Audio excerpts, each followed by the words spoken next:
Hello everybody, this is Toys R Us and welcome to your Transformers Monday News Update video. This once again is a perfect opportunity for me to keep you guys updated with things that I've found going on in the world of Transformers, and of course I'll let you know what's happening with this YouTube channel. First and foremost, thanks to everybody who joined me on the live stream over the weekend. It was a great experience again, fantastic chatting to you all, and funnily enough, before I tell you a little bit more, I'm going to tell you I'm going to be going live tomorrow because of course over the weekend Hasbro confirmed there is another fan stream, pull stream tomorrow, the 24th from 11 AM Eastern time, which I believe is 3 PM in the UK. So I'm going to be going live, 4 PM in the UK, so I'm going to be going live from 3 PM. Look forward to seeing as many of you again in the chat as we do a live watch along of the Studio Series figures. So expect 86, so that's Megatron.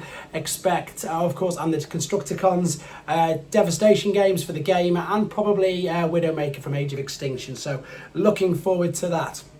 Other things that's going on with this channel, I've finally got my room pretty much sorted, or sorted enough to get back to reviews. Doctor Wu Prime Commander will be done later on. MPG Lift Ticket will be done for tomorrow, and of course it looks like I'm back cooking on all cylinders, as they say, cooking on all burners, whatever it is, ready to get the videos out to you and catch up because I'm so far behind. Anyway, here we go, Skybound Comics. I'm loving these, and I'm starting to, because of the Transformers shop, find all the cover variants. Now I blame the Transformers shop 100% for this, but this is issue 23. This is some covers for Void Rivals. Please do let me know what your favorite is. Mine are always going to be ones like with the actual Transformers in. This is an amazing story. I'm glad to see it's getting lots more recognition. That's my favorite cover for obvious reasons, but also again because, as I'm sure you know, Jetfire and the Void Rivals is going to be the SDCC exclusive, and I can't wait to get my hands on that. It looks fantastic. Right, this is something that just doesn't seem to be going away, and I can't see why they wouldn't do it. So this is the rumour, whatever, speculation, that's probably the best word, about a Missing Link Ultra Magnus. Now obviously when they do Missing Link it's G1 molds, or the same as G1 molds, and Ultra Magnus obviously use the Optimus Prime cab, so they've got half of the figure. So to me, I see this happening. So what we've got here is there's an image with some writing in around it, and this is taken from the Generations book in Japan. So as I say, it doesn't seem to be going away. There's lots of speculation that it's going to happen, and I do really honestly expect to see it, so fingers crossed. The other one that I think is an absolute no-brainer, this is another Missing Link. So this is coming to us from the 2025 Generations book again, but this time saying that Takara is interested in making Ironhide and Ratchet and a Decepticon, so maybe they'll use a different coloured one. Whether or not this happens, it will remain to be seen. So this is from TFW 2005, and it's actually from the Generations book. So someone's translated that and quoted that, and again, it's a no-brainer to me. It's one of the figures that definitely needs an update. I don't think people appreciated the figures as a Transformer toy because it was just an exosuit and because it didn't have the pilot. So to us and me as a kid, it looked like a figure with no head. So I understand exactly why they're doing it, and fingers crossed they will do a very good job with it, because that of course was the original toy, supposed to be piloted by someone, but of course it wasn't. So very excited about that. Another quick look now at the Mochibots from Transformers. This is their Wave 4.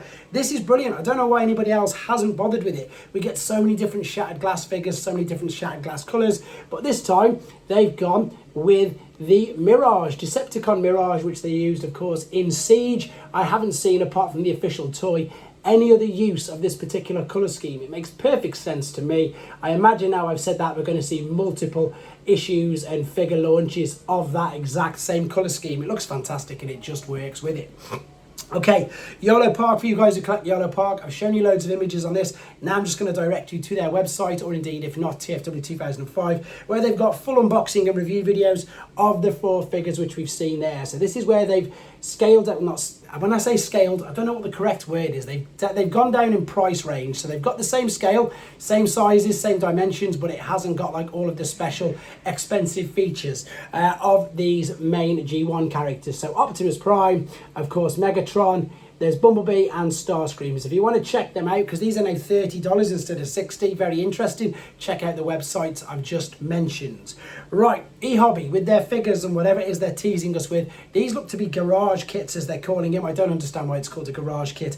They're often made of resin and planned to be painted. These releases are unpainted miniatures of characters. We've got a clear look at Optimus Prime, and as I say, it looks like you're going to be painting it up yourself. Not what I wanted from EHobby at all. I wanted them to do something like they did with the G1 figures, like give us a hauler, give us a Ghost Starscream, etc. But if this is the start of them to do more figures, then hopefully, as I say, they'll move on to what I would class as proper figures very, very soon. Interestingly enough though, but as I say, personally for me, on a selfish note, not what I want from EHobby anyway. Right, very quickly onto some third-party websites.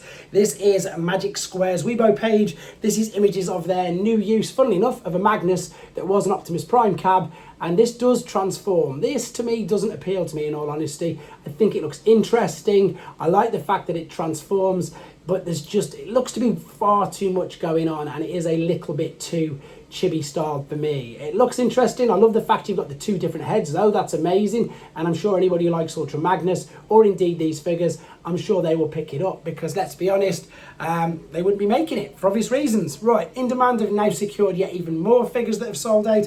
This time they're going to be offering the Studio Series Red Frenzy, whichever word you want to call him. That's going to be available on their website. When does it say?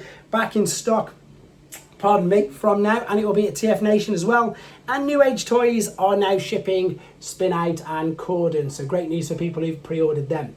In the meantime, guys, this is the pre-order page from Show Z, where you can see the DNA upgrade kit, all of the decos of the Studio Series 86, KO Optimus Prime, Magic Square's Masterpiece Vortex, more DNA kits, Technobots, all of the uses of New Age's Ratchet figure, so much on here, including third party, mainline mainline Masterpiece, Missing Link, Movie Masterpiece. The only thing that you can't get on here is mainline Studio Series and Generations figures. You can get anything and everywhere else, from third party to KO, and as I say, right up to some official as well. So guys, thank you very much for the support. I'll catch up with you later, and indeed look forward to speaking to most of you tomorrow as well. Take care.